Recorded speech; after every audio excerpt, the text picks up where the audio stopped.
Is Dr. Mahpara Mazhar, and I'm working as Assistant Professor of Psychiatry at Al-Nafis Medical College and Hospital for last 5 years. I'm also Fellow of College of Physicians Surgeons for 5 years. और मेरा trauma के patients के साथ या trauma related victims और survivors whatever उनके साथ ज़्यादा एक्सपीरियंस नहीं है because since I have passed my FCPS मेरा एक्सपोजर हॉस्पिटल बेस्ड ही है but I have been an avid believer that most of our people are living in community and community mental health services should be expanded.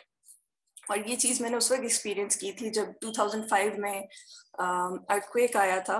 I was third year medical student then and I experienced the need of a team जो कि psychosocial support provide कर सके ऐसे disasters में या मुश्किल time में चाहे epidemic हो या और इस तरह के जो भी इवेंट्स हैं.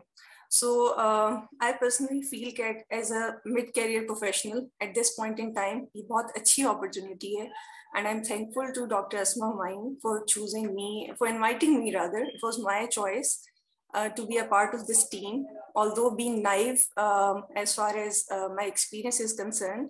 But I'm looking forward to this project and contribute whatever expertise I have in me for the success of this project.